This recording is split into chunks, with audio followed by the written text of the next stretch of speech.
안녕하세요. 저는 68세 박말순입니다. 저희 이야기 시작 전 구독과 좋아요는 큰 힘이 됩니다. 그날은 밤 10시였습니다. 집은 고요했습니다. 저는 이 시간이 좋았습니다. 하루를 정리하고 작은 화분을 돌보며 마음을 가라앉히는 시간이었습니다. 대치동 아파트 32평 거실 따뜻한 조명 아래에서 저는 작은 화분 앞에 앉아 있었습니다. 손으로 흙을 부드럽게 다듬으며 새싹에 물을 주었습니다. 창밖으로 강남의 야경이 은은하게 빛났습니다. 남편이 떠난 후 이 작은 식물들이 제 유일한 대화 상대가 되었습니다. 50년을 함께 산 남편과 함께 일군 이 집이었습니다. 작은 식당에서 시작해 하루하루 악착같이 모은 돈으로 마련한 저희만의 성이었습니다. 남편은 여보, 우리 드디어 해냈어라며 눈물을 글썽였습니다. 그때가 떠올랐습니다. 젊은 시절 작은 식당에서 국수를 말아내고 손님들에게 음식을 나르던 모습이 선명했습니다. 땀을 닦으며 웃던 두 사람의 모습이었습니다. 저는 차를 우려내며 창밖을 바라보았습니다. 잔잔한 밤이었습니다. 그런데 복도 쪽에서 낮은 목소리가 들렸습니다. 손녀 다이와 며느리 지영의 목소리였습니다.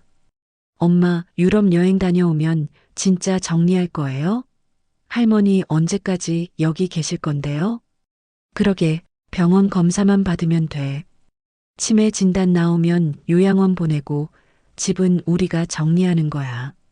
제 손이 멈췄습니다. 차잔을 쥔 손이 미세하게 떨렸습니다. 표정은 굳어 있었지만 눈빛은 차갑게 변했습니다. 그 한마디가 제 귀를 찔렀습니다. 아니, 심장을 찔렀습니다. 치매 진단, 요양원, 집 정리였습니다. 제 삶이 그들의 계획표 한 줄로 축약되는 순간이었습니다. 2년 전 봄날이 떠올랐습니다. 남편이 세상을 떠난 후 아들 준호가 이삿짐을 나르며 환하게 웃었습니다. 며느리 지영이 어머니, 이제 우리가 모시겠습니다라며 제 손을 잡았습니다. 처음엔 정말 고마웠습니다. 엄마 혼자 두면 어떡해요. 우리가 모실게요. 그 말이 진심이라 믿었습니다. 처음 몇 달은 따뜻했습니다. 아들은 용돈 봉투를 건넸고 며느리는 제가 좋아하는 음식을 해주었습니다. 손녀는 제 방에 와서 학교 이야기를 들려주었습니다. 가족이 함께 식사하는 시간이 행복했습니다.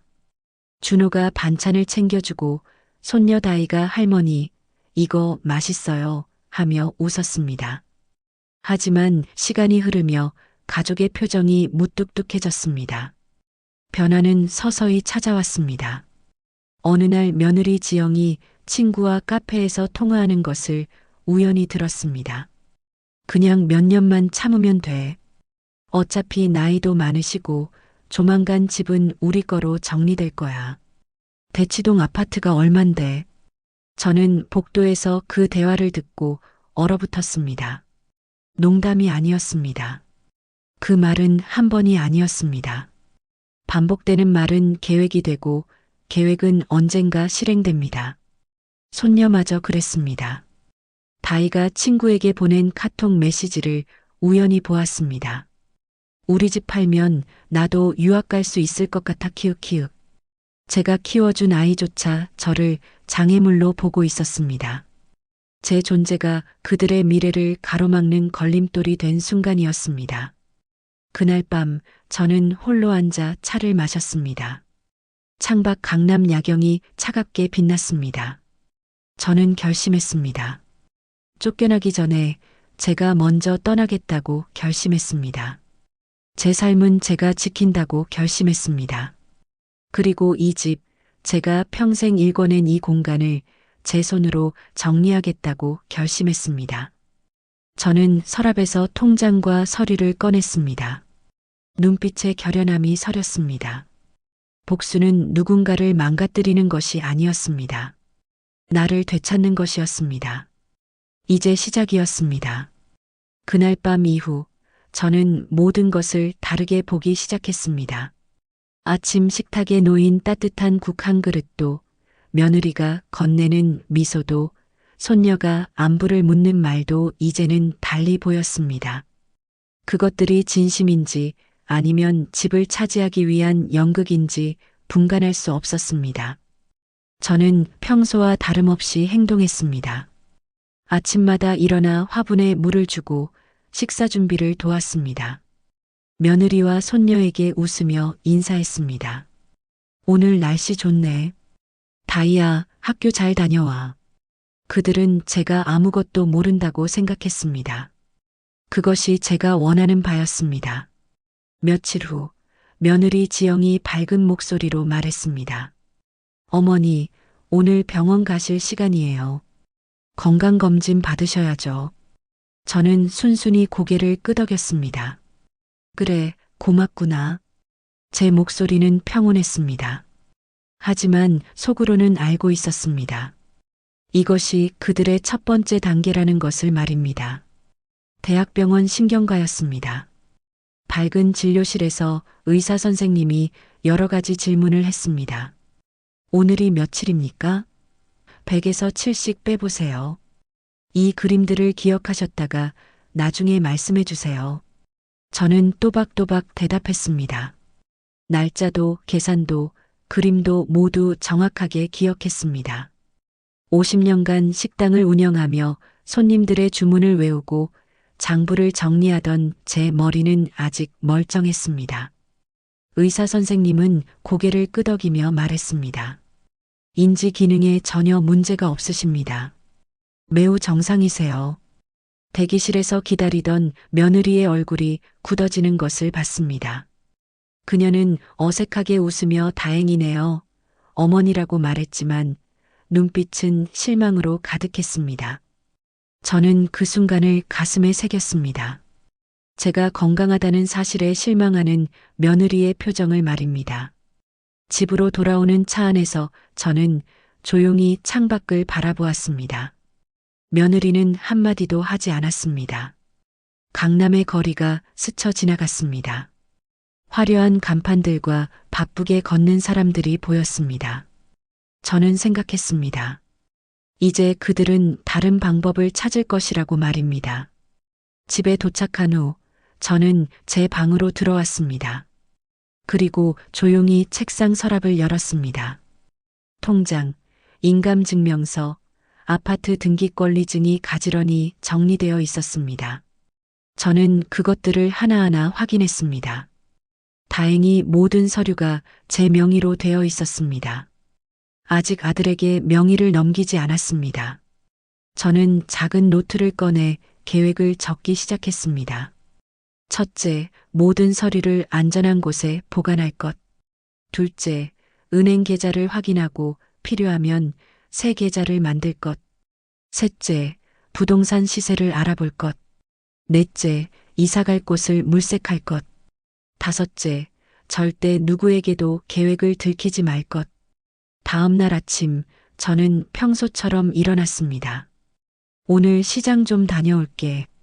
며느리는 고개를 끄덕였습니다. 조심히 다녀오세요, 어머니. 저는 가방을 들고 집을 나섰습니다.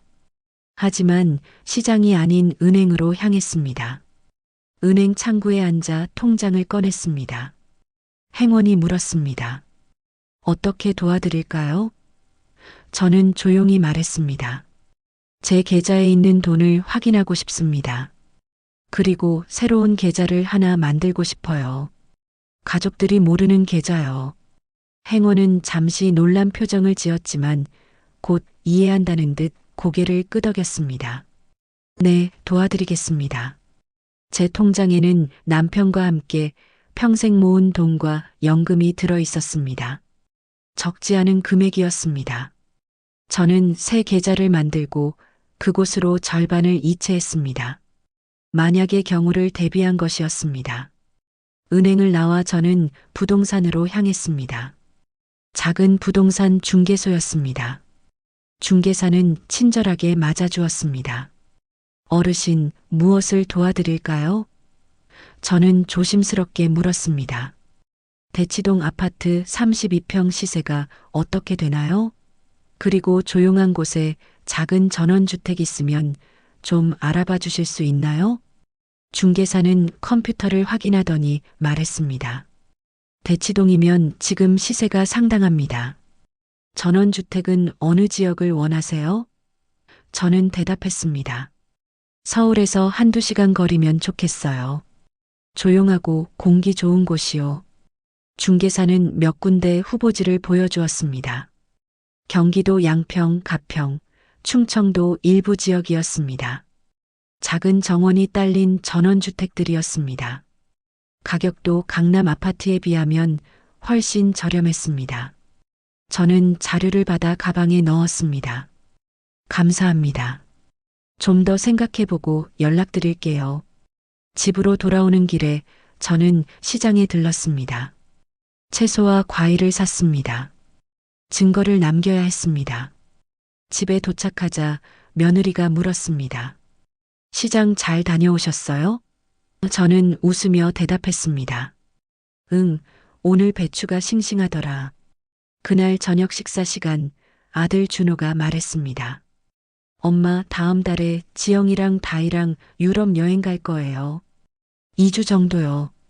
저는 고개를 끄덕였습니다. 그래, 좋겠구나. 조심히 잘 다녀와. 속으로는 생각했습니다. 그 2주가 제게 주어진 시간이라고 말입니다. 식사를 마치고 설거지를 하는데 손녀 다이가 방에서 통화를 하는 목소리가 들렸습니다. 저는 슬쩍 다가가 엿들었죠. 친구와의 대화였습니다. 우리 엄마 말로는 할머니 치매 검사는 실패했대. 근데 괜찮아. 다른 방법이 있대. 저는 손에 힘을 주었습니다. 접시가 깨질 뻔했습니다. 그날 밤 저는 오래된 앨범을 꺼냈습니다. 남편과 함께 찍은 사진들이 가득했습니다. 식당 앞에서 웃고 있는 젊은 날의 저희 부부, 아들 준호를 안고 있는 남편의 모습이었습니다. 저는 남편의 사진에 손을 얹고 속삭였습니다. 여보, 우리가 그렇게 힘들게 일궈낸 게 이런 결말을 맞을 줄 몰랐어요. 하지만 당신 아내는 당하고만 있지 않을 겁니다. 쫓겨나기 전에 제가 먼저 떠날 거예요. 제 방식으로요. 저는 노트를 다시 펼쳤습니다. 그리고 계획을 더 구체적으로 적어 내려갔습니다. 유럽 여행 가는 날, 그날이 제가 움직일 날이었습니다.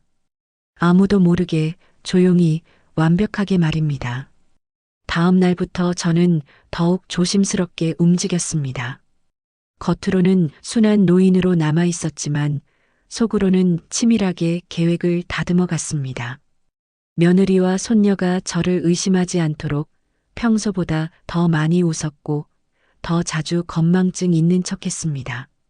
어머니, 오늘 무슨 요일이에요? 며느리가 물었습니다.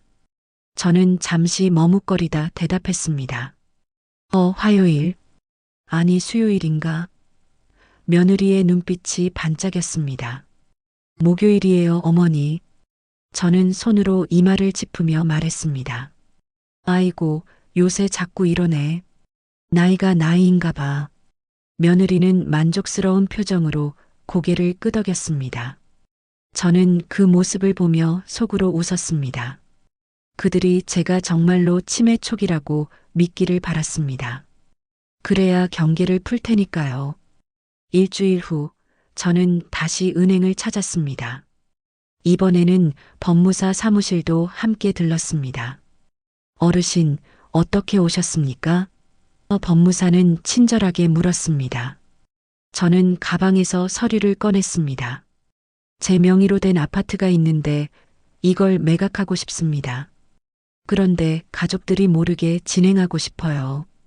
법무사는 잠시 놀란 표정을 지었지만 곧 진지해졌습니다. 가족 문제이신가 보군요. 저는 고개를 끄덕였습니다. 네, 복잡한 사정이 있습니다. 가능할까요? 법무사는 설명했습니다. 본인 명의 재산이시니까 당연히 가능합니다. 다만 절차가 필요합니다. 먼저 등기권리증과 인감증명서가 필요하고요. 저는 이미 준비해온 서류들을 보여주었습니다. 법무사는 서류를 꼼꼼히 확인했습니다. 모두 문제 없습니다. 매각 진행하시면 되겠네요. 부동산 중개를 통해 매수자를 찾으시고 계약서 작성할 때 다시 오시면 됩니다. 저는 안도의 한숨을 쉬었습니다. 감사합니다. 한 가지 더 여쭤볼 게 있는데요. 만약 가족이 나중에 이 일을 제기하면 어떻게 되나요?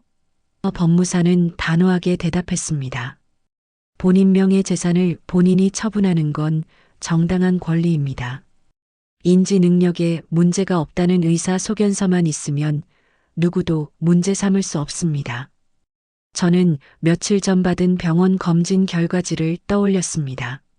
인지 기능 정상이라고 명시된 그 서류가 제게 얼마나 큰 무기가 될지 그때는 몰랐습니다.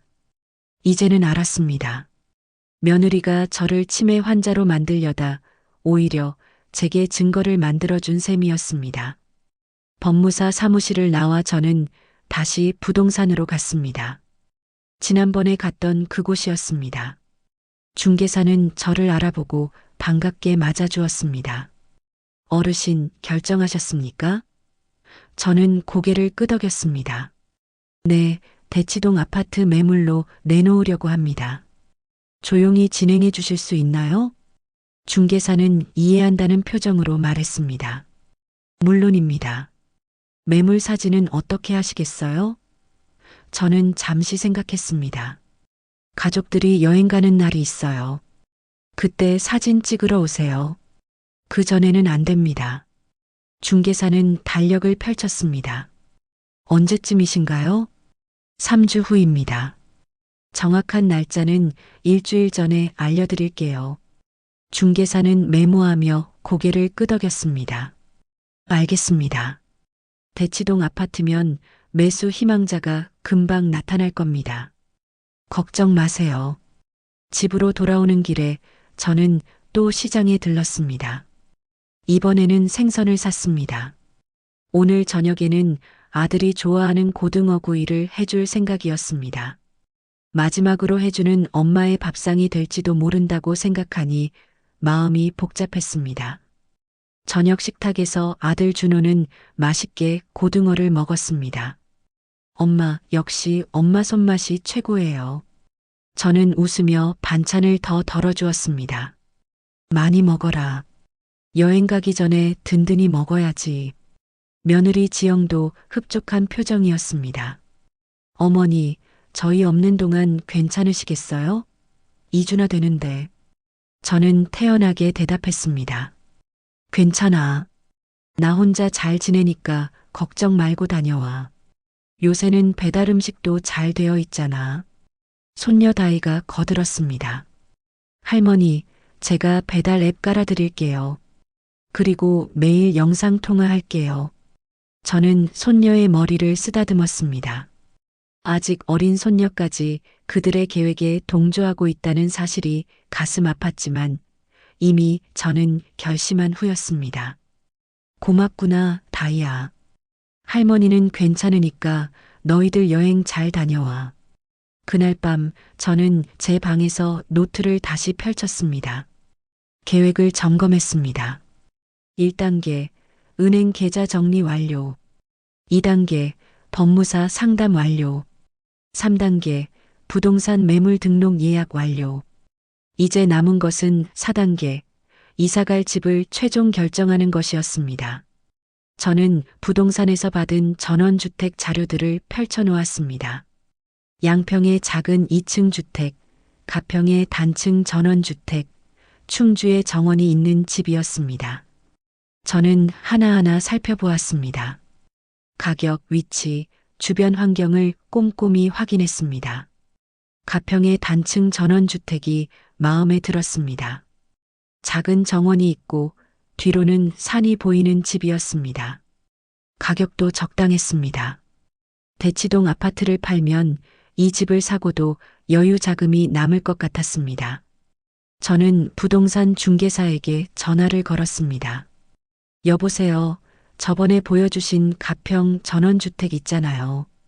그 집 아직 있나요? 중개사가 대답했습니다. 네, 아직 있습니다. 보러 오시겠어요? 저는 잠시 생각했습니다. 다음 주에 한번 가보고 싶은데 가능할까요? 중개사는 흔쾌히 답했습니다. 물론입니다. 날짜 정해서 연락 주세요. 일주일 후 아침 며느리에게 말했습니다.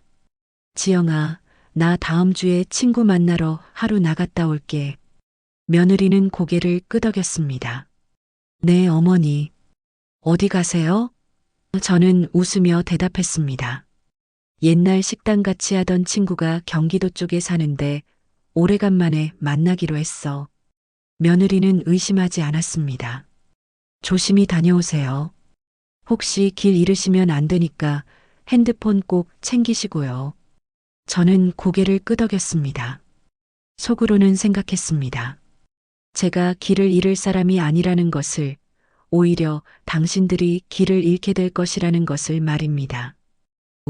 저는 가평으로 향했습니다. 버스를 타고 1시간 반을 달렸습니다. 창밖으로 서울의 빌딩들이 사라지고 산과 강이 나타났습니다. 공기가 달랐습니다. 맑고 깨끗했습니다. 저는 창문을 열고 깊게 숨을 들이마셨습니다. 부동산 중개사가 차로 마중 나와 있었습니다. 어르신, 이쪽입니다. 우리는 좁은 시골길을 따라 올라갔습니다. 10분쯤 달리자 작은 마을이 나타났습니다. 그리고 그곳에 전원주택이 있었습니다. 단층 집이었습니다. 하얀 벽과 파란 지붕이 예뻤습니다. 작은 정원에는 감나무와 배나무가 심어져 있었습니다. 뒤로는 야트막한 산이 병풍처럼 둘러싸고 있었습니다. 저는 현관문을 열고 들어갔습니다. 거실은 아담했지만 따뜻했습니다. 큰 창문으로 햇살이 가득 들어왔습니다. 부엌도 깔끔했고 방도 2개나 있었습니다. 화장실도 깨끗했습니다. 저는 집안을 천천히 둘러보았습니다. 이곳에서 제 남은 인생을 살아갈 모습이 그려졌습니다. 정원으로 나갔습니다. 흙을 밟으니 푹신했습니다. 감나무 아래 서니 바람이 불었습니다. 저는 눈을 감았습니다. 새소리가 들렸습니다. 평화로웠습니다. 이곳이었습니다. 제가 찾던 곳이었습니다. 이 집으로 하겠습니다. 저는 중개사에게 말했습니다. 중개사는 놀라워했습니다. 벌써요? 다른 집도 더 보시고. 저는 손을 저었습니다. 아닙니다. 이 집이 좋아요. 계약 진행해 주세요. 서울로 돌아오는 버스 안에서 저는 창밖을 바라보았습니다. 이제 모든 준비가 끝났습니다. 가족들이 유럽으로 떠나는 날, 저도 새로운 인생으로 떠날 것이었습니다. 쫓겨나는 것이 아니라 제가 선택해서 떠나는 것이었습니다. 집에 도착하자 며느리가 물었습니다. 어머니, 친구 만나고 오셨어요? 저는 웃으며 대답했습니다. 응, 오랜만에 만나니까 좋더라. 나이 들어도 친구가 있다는 게 얼마나 다행인지 몰라. 며느리는 대충 듣는 척 했습니다. 그날 밤 저는 마지막 점검을 했습니다. 통장, 서류, 인감도장, 의료기록, 그리고 새집 계약서. 모든 것이 준비되어 있었습니다. 저는 남편 사진을 바라보며 속삭였습니다. 여보, 이제 거의 다 왔어요. 우리가 평생 모은 것을 지킬 거예요. 그리고 나도 존엄하게 살 거예요. 조금만 기다려요. 창밖에는 별이 빛나고 있었습니다. 가을밤이었습니다. 저는 달력을 보았습니다. 2주 후면 가족들이 떠나는 날이었습니다. 그날이 제 해방의 날이 될 것이었습니다. 드디어 그날이 왔습니다. 가족들이 유럽으로 떠나는 날이었습니다. 아침부터 집안은 분주했습니다. 며느리 지영은 캐리어를 정리하고 손녀 다희는 여권과 항공권을 확인했습니다. 아들 준호는 여행 일정표를 들여다보며 들떠 있었습니다. 저는 부엌에서 김밥을 말고 있었습니다. 공항 가는 길에 배고플까봐 준비했어. 며느리가 고마워했습니다. 어머니, 감사합니다. 저희 없는 2주 동안 잘 계시죠? 저는 환하게 웃었습니다. 걱정 마. 나 혼자서도 잘 지내니까. 너희들 여행 잘 다녀와. 손녀 다이가 안아주었습니다. 할머니, 매일 영상통화할게요. 배달 음식 시켜 드시고 약도 잘 챙겨 드세요. 저는 손녀의 등을 토닥였습니다. 그래, 알았어. 사진 많이 찍어와. 제 목소리는 평온했지만 가슴속에는 복잡한 감정이 소용돌이쳤습니다. 오전 10시 가족들은 택시를 타고 떠났습니다. 저는 현관 앞에서 손을 흔들었습니다. 조심히 잘 다녀와. 택시가 골목을 빠져나가는 것을 끝까지 지켜봤습니다. 그리고 천천히 집 안으로 들어왔습니다. 문을 닫는 순간 저는 깊게 숨을 들이마셨습니다. 이제 시작이었습니다. 저는 핸드폰을 꺼내 부동산 중개사에게 전화를 걸었습니다. 지금 집이 비었어요. 사진 촬영 오셔도 됩니다. 중개사는 곧바로 대답했습니다. 알겠습니다. 1시간 안에 도착하겠습니다. 저는 집 안을 둘러보았습니다. 32평 아파트, 깔끔하게 정돈된 거실, 햇살이 드는 베란다. 남편과 제가 평생을 바쳐 마련한 이곳이었습니다. 그런데 이제 이곳을 떠나야 했습니다. 쫓겨나는 것이 아니라 제 의지로 떠나는 것이지만 그래도 마음 한구석이 아팠습니다. 1시간 후 초인종이 울렸습니다. 중개사와 사진작가가 도착했습니다. 어르신, 집이 정말 깔끔하네요. 사진 잘 나올 것 같습니다. 그들은 거실, 방, 부엌, 화장실을 꼼꼼히 촬영했습니다. 베란다에서 찍은 강남 풍경도 멋졌습니다. 대치동 32평, 남양, 최고층이면 금방 나갈 겁니다. 중개사는 자신 있게 말했습니다. 매물 올리고 하루 이틀이면 연락 올 거예요. 어르신, 급매로 하시는 건가요? 저는 고개를 끄덕였습니다. 네, 빨리 정리하고 싶어요. 시세보다 조금 낮게 책정해도 괜찮습니다. 중개사는 계산기를 두드렸습니다. 그럼 이 정도 가격이면 어떨까요? 제시한 금액은 시세보다 5% 정도 낮았습니다. 충분히 매력적인 가격이었습니다. 좋습니다. 그렇게 하세요. 중개사는 만족스러운 표정으로 떠났습니다. 오후가 되자 저는 본격적으로 짐을 싸기 시작했습니다. 큰 것은 필요 없었습니다. 옷가지, 사진 앨범, 남편의 유품 몇 가지, 그리고 제가 아끼던 작은 화분들이었습니다.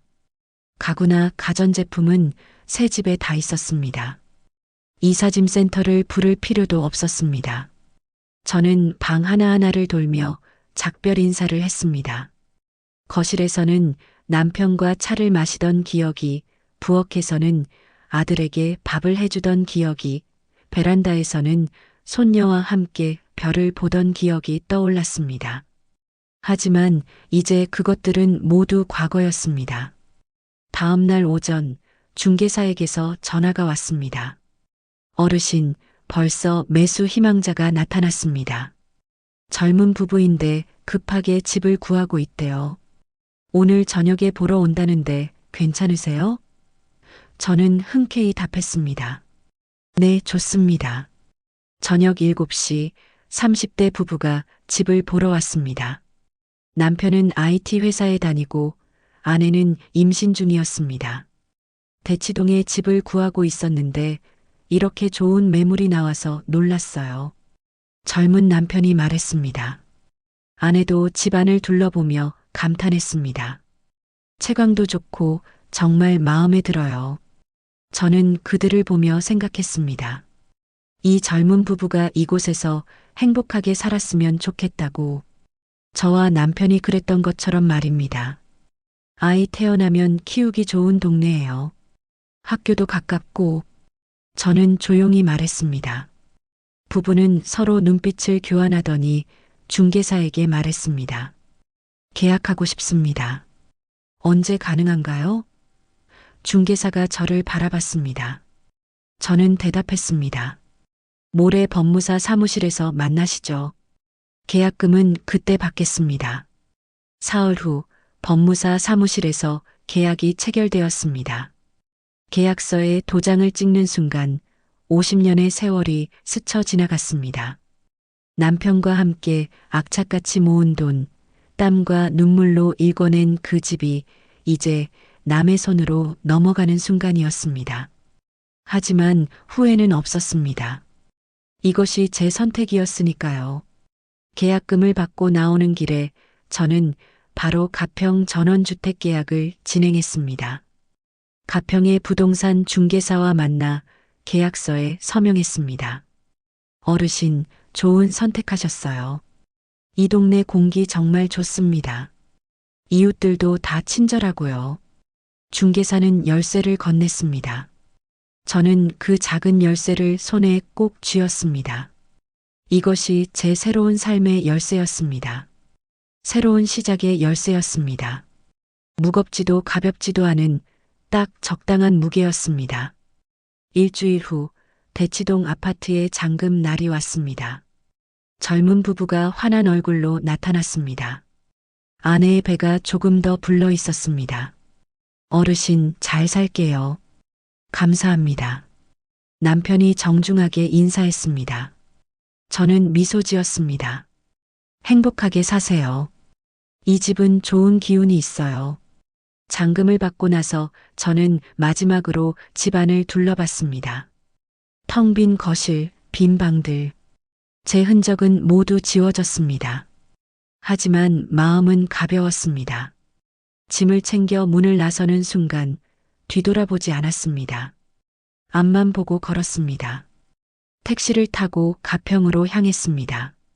창밖으로 서울의 빌딩들이 멀어졌습니다. 강남의 화려한 불빛이 사라졌습니다. 대신 산과 들이 나타났습니다. 한강이 보였고 북한강이 나타났습니다. 공기가 점점 맑아졌습니다. 2시간 후 택시는 가평의 작은 마을에 도착했습니다. 제 새 집 앞에 섰습니다. 하얀 벽과 파란 지붕, 작은 정원의 감나무가 저를 반겼습니다. 저는 열쇠로 문을 열었습니다. 삐걱, 문이 열리며 햇살이 쏟아져 들어왔습니다. 집 안으로 들어서자 고요함이 감쌌습니다. 강남의 소음과는 다른 평화로운 침묵이었습니다. 저는 가방을 내려놓고 거실 창문을 활짝 열었습니다. 바람이 불어왔습니다. 산에서 내려오는 바람이었습니다. 나뭇잎 소리와 새소리가 들렸습니다. 정원으로 나갔습니다. 흙을 밟았습니다. 감나무를 올려다봤습니다. 아직 푸른 감이 주렁주렁 달려 있었습니다. 가을이 되면 빨갛게 익을 것이었습니다. 저는 그 감나무 아래 서서 깊게 숨을 들이마셨습니다. 여보, 우리 여기 왔어요. 새로운 곳에 왔어요. 저는 하늘을 보며 속삭였습니다. 쫓겨난 게 아니에요. 내가 선택해서 온 거예요. 이제 여기서 내 남은 인생을 살 거예요. 당신 걱정 안 해도 돼요. 바람이 다시 불었습니다. 마치 남편이 대답하는 것 같았습니다. 저는 눈물이 핑 돌았지만 참았습니다. 슬픔의 눈물이 아니라 안도의 눈물이었습니다. 해냈다는 안도감이었습니다. 그날 저녁 저는 새집 부엌에서 저녁을 준비했습니다. 간단하게 된장찌개와 김치만 끓였습니다. 혼자 먹는 밥상이었지만 마음은 풍족했습니다. 창밖으로 해가 지고 있었습니다. 산 너머로 노을이 붉게 물들었습니다. 핸드폰이 울렸습니다. 손녀 다이에게서 영상통화가 왔습니다. 할머니, 잘 지내세요?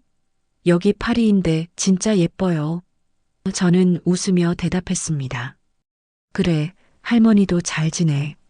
사진 많이 찍어. 화면 속 손녀는 에펠탑 앞에서 환하게 웃고 있었습니다. 통화를 끊고 저는 다시 창밖을 바라봤습니다. 이제 별이 떠오르고 있었습니다. 도시에서는 볼 수 없었던 수많은 별들이 하늘을 가득 채우고 있었습니다. 저는 그 별들을 보며 생각했습니다. 제가 옳은 선택을 했다고 말입니다. 밤이 깊어갔습니다. 저는 침대에 누워 눈을 감았습니다. 멀리서 개구리 소리가 들렸습니다. 귀뚜라미 소리도 들렸습니다. 평화로운 소리들이었습니다. 저는 편안하게 잠들었습니다. 오랜만에 악몽 없는 깊은 잠이었습니다. 새로운 삶이 시작되었습니다. 이틀 후 아침, 저는 가평집 정원에서 화분을 정리하고 있었습니다. 서울에서 가져온 작은 식물들을 하나씩 흙에 옮겨 심었습니다. 손에 흙이 묻었지만 기분이 좋았습니다. 이 흙은 제 것이었고, 이 땅은 제 것이었고, 이 시간은 온전히 제 것이었습니다. 그때 핸드폰이 요란하게 울렸습니다. 아들 준호였습니다. 영상통화였습니다. 화면을 켜자 아들의 당황한 얼굴이 나타났습니다. 엄마 지금 어디세요? 집에 안 계세요? 목소리가 떨리고 있었습니다. 저는 침착하게 대답했습니다. 응, 집에 없어. 나 이사했어. 아들의 얼굴이 창백해졌습니다. 네, 이사요? 무슨 소리예요? 지금 장난하시는 거예요? 뒤에서 며느리 지영의 날카로운 목소리가 들렸습니다. 어머니, 대체 무슨 일이에요? 저는 정원 의자에 앉았습니다. 하늘은 맑았고 새들은 지저귀고 있었습니다. 장난 아니야. 진짜 이사했어. 대치동 집은 팔았고. 아들이 소리쳤습니다. 팔았다고요? 엄마, 그게 무슨 말씀이세요? 우리한테 한마디 상의도 없이요? 저는 차분하게 말을 이었습니다. 4명의 집인데 왜 너희한테 상의를 해야 하니? 내 집 내가 팔았어. 법적으로 아무 문제 없어. 며느리가 핸드폰을 빼앗았습니다. 그녀의 얼굴은 분노로 일그러져 있었습니다. 어머니, 지금 정신이 있으세요? 그 집이 얼마짜리인데요? 우리 재산이에요. 저는 웃음이 나왔습니다. 너희 재산? 그게 언제부터 너희 재산이었니? 나랑 남편이 평생 모아서 산 집인데? 며느리는 말을 더듬었습니다. 그게 아니라 어차피 나중에는 준호 거 될 거잖아요. 왜 미리 팔아버리세요? 저는 단호하게 말했습니다. 나 죽으면 물려받을 거라고 생각했지? 미안하지만 나는 내가 살아서 쓸 거야. 내 돈 내가 쓰는데 누가 뭐래? 아들이 다시 핸드폰을 가져갔습니다. 엄마, 진정하세요. 우리가 지금 바로 들어갈게요. 비행기 표 끊고 내일이라도 갈게요. 저는 고개를 저었습니다. 올 필요 없어. 여행이나 잘 다녀와. 할 얘기 다 했으니까. 손녀 다이의 울음소리가 들렸습니다. 할머니, 왜 이러세요? 저희가 뭘 잘못했어요? 저는 잠시 침묵했습니다. 손녀의 목소리에 마음이 흔들렸지만 이미 결심한 일이었습니다. 다이야, 너도 알잖아. 할머니를 요양원 보내려던 계획 말이야. 치매 진단받게 하려던 거 말이야. 집 팔아서 너 유학 보내려던 거 말이야. 손녀는 울먹이며 말했습니다. 그건 그냥 농담이었어요. 저는 쓸쓸하게 웃었습니다. 농담이 반복되면 계획이 되는 거야, 다이야. 며느리가 다시 소리쳤습니다. 어머니, 지금 어디 계세요? 주소 알려주세요. 저는 단호하게 말했습니다. 알려줄 필요 없어. 나는 잘 살고 있으니까 걱정 마. 여행 잘 다녀와. 그리고 통화를 끊었습니다. 핸드폰이 계속 울렸지만 받지 않았습니다. 저는 깊게 숨을 들이마셨습니다. 떨리는 손을 주체하며 차를 한 모금 마셨습니다. 해냈습니다. 드디어 말했습니다. 숨겨왔던 진실을 그들에게 던졌습니다. 가슴이 두근거렸지만 후회는 없었습니다. 다음 날 저는 마을 이장님을 만났습니다.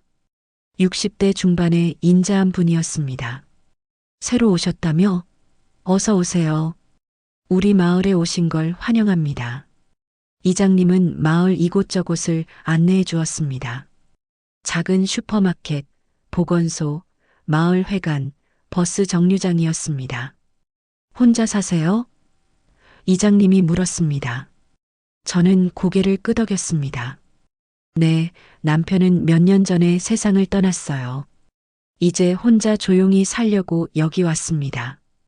이장님은 이해한다는 듯 고개를 끄덕였습니다. 서울에서 오셨군요.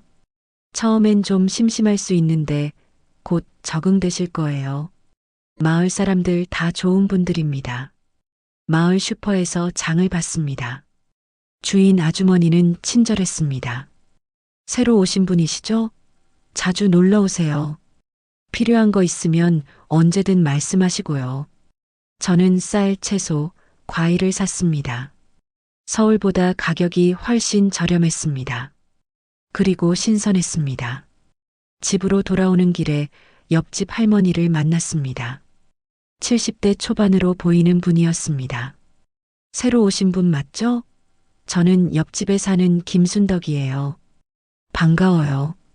저는 인사를 나눴습니다. 안녕하세요. 저는 박말순이라고 합니다. 김순덕 할머니는 정이 많은 분이었습니다. 혼자 사시기 힘들면 언제든 말씀하세요. 우리 서로 도우면서 살아야죠. 저는 고마워했습니다. 감사합니다. 잘 부탁드립니다. 이렇게 저는 조금씩 마을에 적응해 갔습니다. 일주일이 지났습니다. 아들에게서 문자가 왔습니다. 엄마, 우리 내일 한국 들어갑니다. 엄마 어디 계신지 꼭 만나야 해요. 저는 문자를 읽고 한참을 생각했습니다. 만나야 할까 말아야 할까? 하지만 언젠가는 마주쳐야 할 순간이었습니다. 저는 답장을 보냈습니다. 서울역 앞 카페에서 만나자. 모레 오후 2시. 아들은 즉시 답했습니다. 알겠습니다. 꼭 나오세요. 저는 핸드폰을 내려놓고 창밖을 바라봤습니다. 마지막 대면이 될 것 같았습니다. 모레가 되었습니다. 저는 단정하게 옷을 입고 가평에서 서울로 향했습니다. 버스로 2시간이 걸렸습니다. 오랜만에 보는 서울은 여전히 복잡하고 시끄러웠습니다. 하지만 이제 제게는 낯선 도시처럼 느껴졌습니다. 서울역 앞 카페에 먼저 도착했습니다. 창가 자리에 앉아 커피를 주문했습니다. 10분 후 아들 가족이 나타났습니다. 준호, 지영, 다희 모두 피곤한 얼굴이었습니다. 긴 비행과 충격 때문이었을 것입니다. 그들은 제 앞에 앉았습니다. 한동안 아무도 말을 하지 않았습니다. 침묵이 흘렀습니다. 먼저 입을 연 것은 아들이었습니다. 엄마, 대체 왜 이러세요? 우리가 뭘 잘못했어요? 목소리는 지쳐 있었습니다.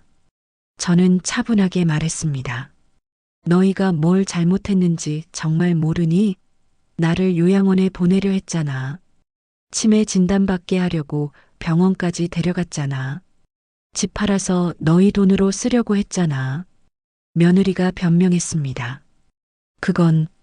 그건 어머니를 위한 거였어요.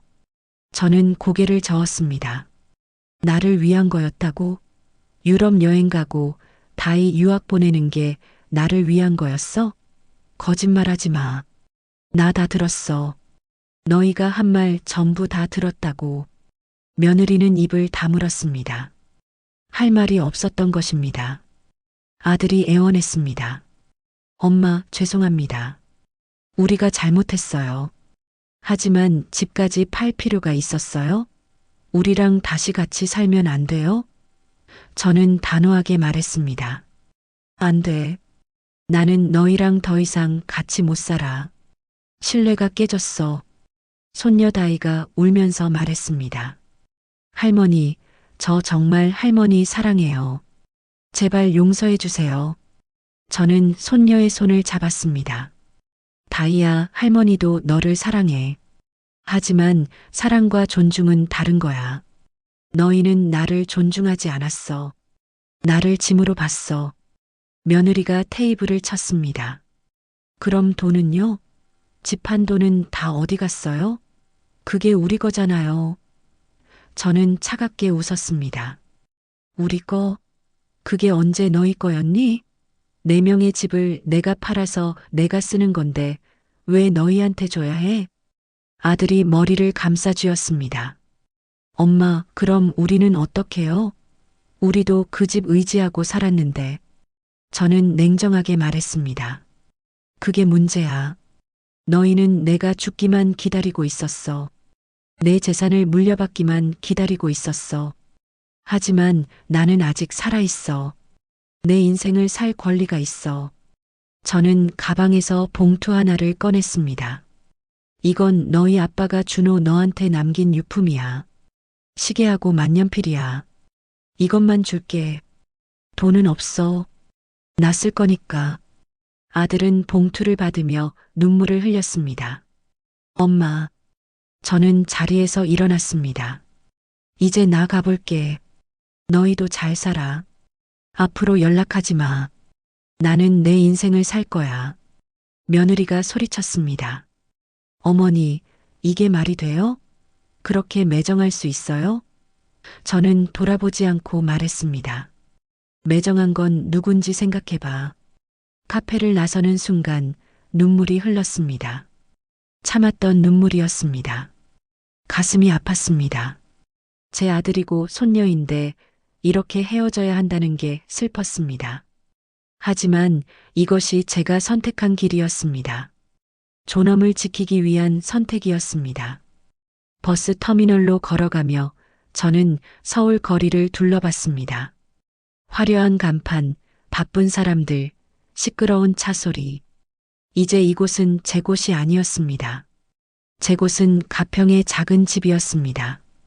산과 새소리가 있는 그곳이었습니다. 버스에 올라 창밖을 바라봤습니다. 서울이 점점 멀어졌습니다. 빌딩이 사라지고 산이 나타났습니다. 강이 보였고 들판이 펼쳐졌습니다. 저는 깊게 숨을 쉬었습니다.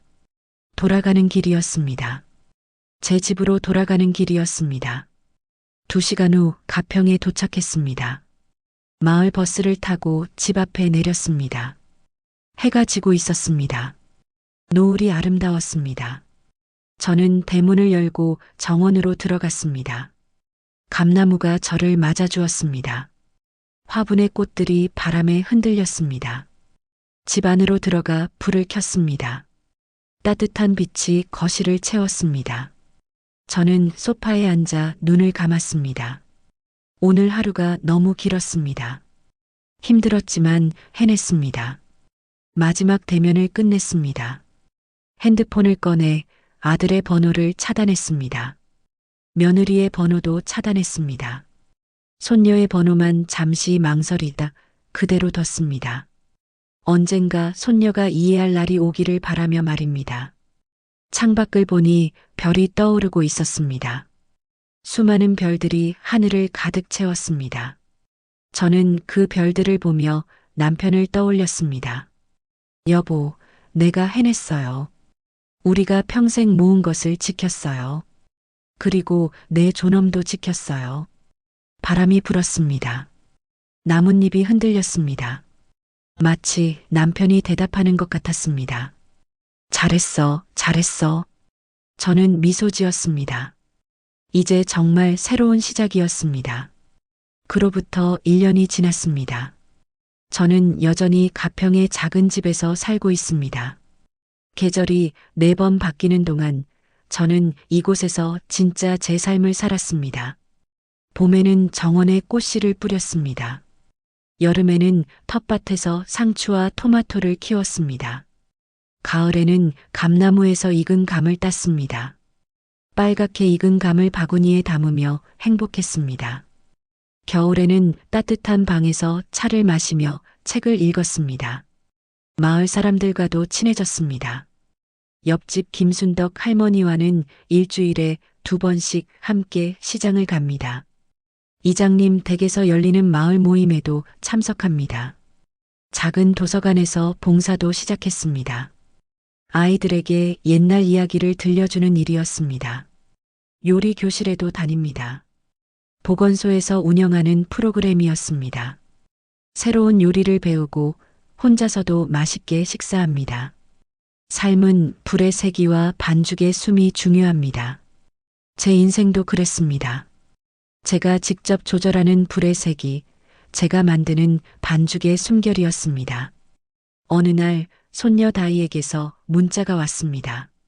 할머니, 저 이제 할머니 마음 이해할 것 같아요. 죄송해요. 할머니 건강하세요. 저는 한참을 문자를 바라보다 답장을 보냈습니다. 고맙다, 다이아. 너도 건강하게 잘 지내라. 용서는 아니었습니다. 하지만 이해는 될 수 있었습니다. 손녀도 언젠가 나이가 들면 더 깊이 이해하겠지요. 사람의 존엄이 얼마나 소중한지 누군가를 물건처럼 대하면 안 된다는 것을 말입니다. 아들과 며느리에게서는 연락이 없습니다. 그것도 괜찮습니다. 저는 제 선택에 후회가 없습니다. 쫓겨나기 전에 제가 먼저 떠났습니다. 제 삶은 제가 지켰습니다. 저녁이 되면 저는 정원 의자에 앉습니다. 산 너머로 해가 지는 것을 바라봅니다. 노을이 아름답습니다. 새들이 둥지로 돌아가는 소리가 들립니다. 평화롭습니다. 이것이 제가 원했던 삶입니다. 밤이 되면 별을 봅니다. 도시에서는 볼 수 없었던 수많은 별들입니다. 그 별들을 보며 저는 남편에게 말합니다. 여보, 나 잘 살고 있어요. 우리가 평생 일군 것으로 내 삶을 지켰어요. 당신도 자랑스럽죠? 바람이 불어옵니다. 남편의 대답 같습니다. 저는 미소 짓습니다. 누군가가 당신을 물건처럼 옮기려 할 때 쫓겨나기 전에 먼저 나가십시오. 당신의 삶은 당신이 지키는 것입니다. 복수는 누군가를 망가뜨리는 것이 아닙니다. 나를 되찾는 것입니다. 내 존엄을 지키는 것입니다.